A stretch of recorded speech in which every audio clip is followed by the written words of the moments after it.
Good evening, America. My name is Katie Britt, and I have the honor of serving the people of the great state of Alabama in the United States Senate. However, that's not the job that matters most. I am a proud wife and mom of 2 school-aged kids. My daughter Bennett and my son Ridgway are why I ran for the Senate. I'm worried about their future and the future of children in every corner of our nation. And that's why I invited you into our home tonight. Like so many families across America, my husband Wesley and I just watched President Biden's State of the Union address from our living room. And what we saw was the performance of a permanent politician who has actually been in office for longer than I've been alive. One thing was quite clear, though. President Biden just doesn't get it. He's out of touch. Under his administration, families are worse off, our communities are less safe, and our country is less secure. I just wish he understood what real families are facing around kitchen tables just like this one. You know, this is where our family has tough conversations. It's where we make hard decisions. It's where we share the good, the bad, and the ugly of our days. It's where we laugh together, and it's where we hold each other's hands and pray for God's guidance. And many nights, to be honest, it's where Wesley and I worry. I know we're not alone. And so tonight, the American family needs to have a tough conversation, because the truth is, we're all worried about the future of our nation. The country we know and love seems to be slipping away, and it feels like the next generation will have fewer opportunities and less freedoms than we did. I worry my own children may not even get a shot at living their American dreams. My American dream allowed me, the daughter of 2 small business owners from rural Enterprise, Alabama, to be elected to the United States Senate at the age of 40. Growing up, sweeping the floor at my dad's hardware store and cleaning the bathroom at my mom's dance studio, I never could have imagined what my story would entail. To think about what the American dream can do across just one generation, in just one lifetime, it's truly breathtaking. But right now, the American dream has turned into a nightmare for so many families. The true, unvarnished state of our union begins and ends with this. Our families are hurting. Our country can do better. And you don't have to look any further than the crisis at our southern border to see it. President Biden inherited the most secure border of all time. But minutes after taking office, he suspended all deportations, he halted construction of the border wall, and he announced a plan to give amnesty to millions.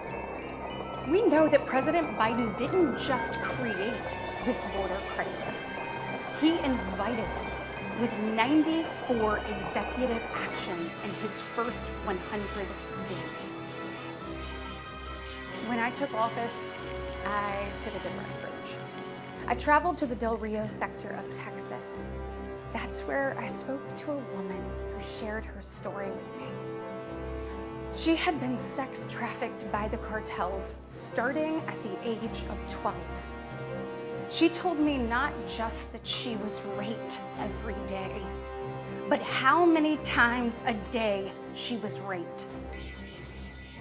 The cartels put her on a mattress in a shoebox of a room, and they sent men through that door over and over again for hours and hours on end.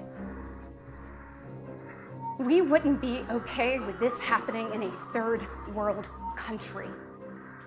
This is the United States of America, and it is past time, in my opinion, that we start acting like it. President Biden's border policies are a disgrace. This crisis is despicable. And the truth is, it is almost entirely preventable. From fentanyl poisonings to horrific murders, there are empty chairs tonight at kitchen tables just like this one because of President Biden's senseless border policies. Just think about Lincoln Riley.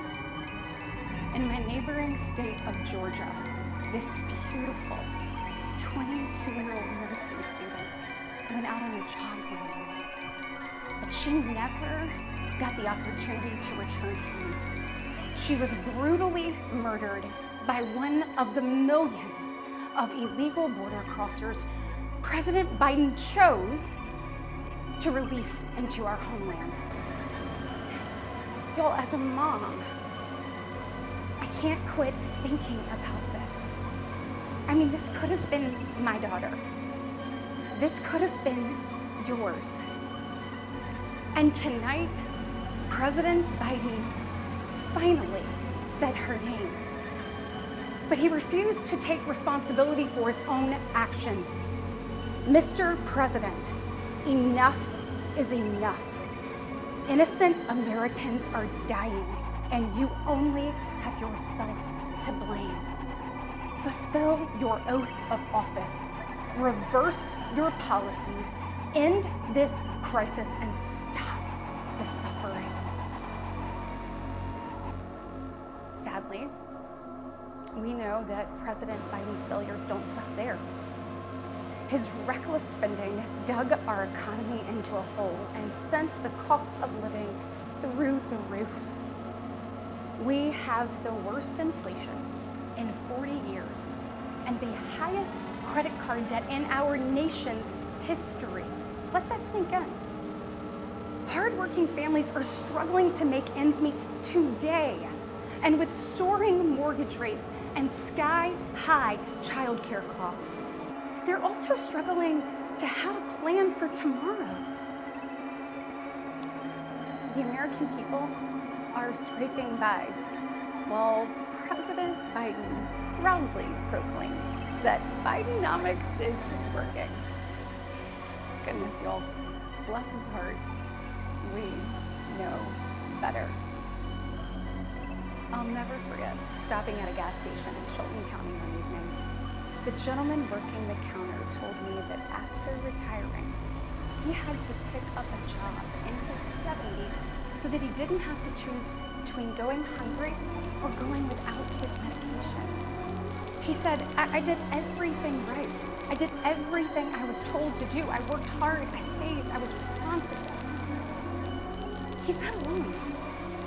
I hear similar concerns from fellow parents, whether I am walking with my friends or whether I'm at my kids' games. But let's be honest, it's been a minute since Joe Biden pumped gas, ran a carpool, or even pushed a grocery cart.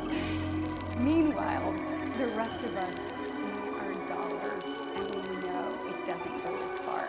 We see it every day. And despite what he tells you, our communities are not safer.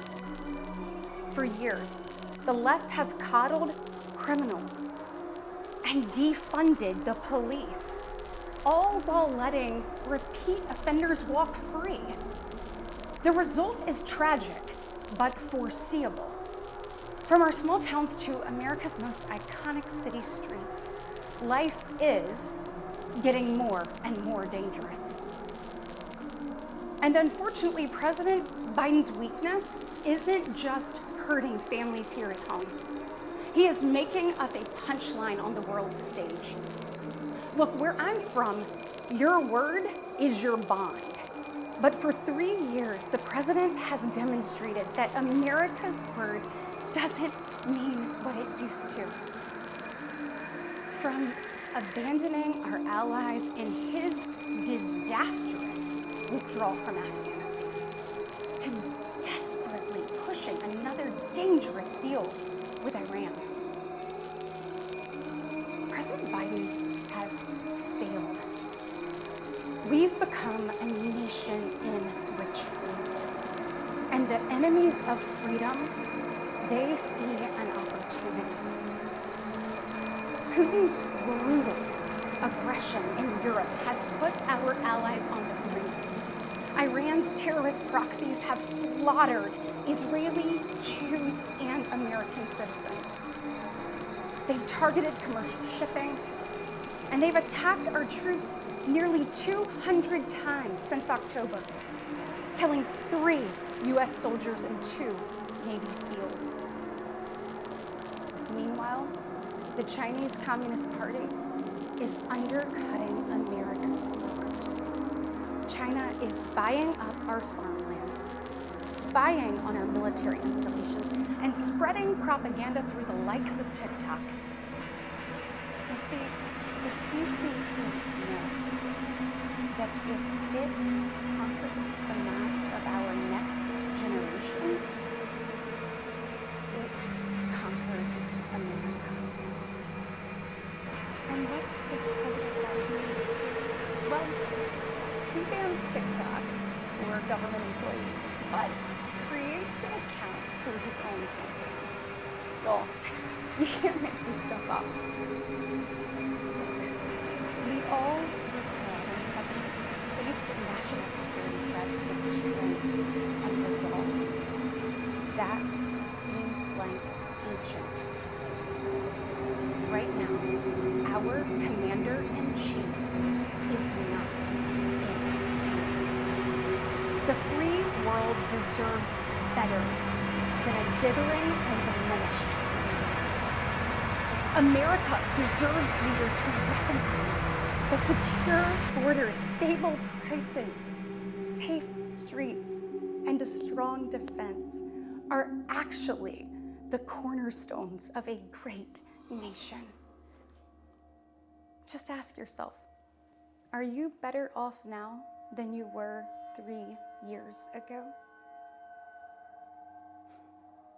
There's no doubt we're at a crossroads, and it doesn't have to be this way. We all feel it. But here's the good news. We, the people, are still in the driver's seat. We get to decide whether our future will grow brighter or whether we'll settle for an America in decline. Well, I know which choice our children deserve, and I know the choice the Republican Party is fighting for. We are the party of hard-working parents and families, and we want to give you and your children the opportunities to thrive. And we want families to grow. It's why we strongly support continued nationwide access to in vitro fertilization. We want to help loving moms and dads bring precious life into this world. Wesley and I believe there is no greater blessing in life than our children. And that's why tonight, I want to make a direct appeal to the parents out there, and in particular to my fellow moms, many of whom I know will be up, tossing and turning at 2 a.m., wondering how you're going to be in 3 places at once and then somehow still get dinner on the table. First of all, we see you, we hear you, and we stand with you. I know you're frustrated. I know you're probably disgusted by most of what you see going on in Washington, and I'll be really honest with you, you're not wrong for feeling that way. Look, I get it. The task in front of us isn't an easy one, but I can promise you one thing. It is worth it.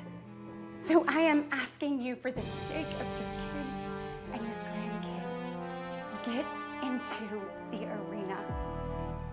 Every generation has been called to do hard things. American greatness rests in the fact that we always answer that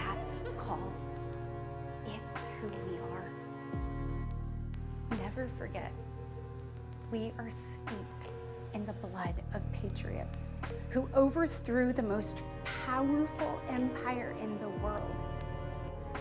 We walk in the footsteps of pioneers who tamed the wild. We now carry forward the same flame of freedom as the liberators of an oppressed Europe. We continue to draw courage from those who bent the moral arc of the universe. And when we gaze upon the heavens, never forget that our DNA contains the same ingenuity that put man on the moon.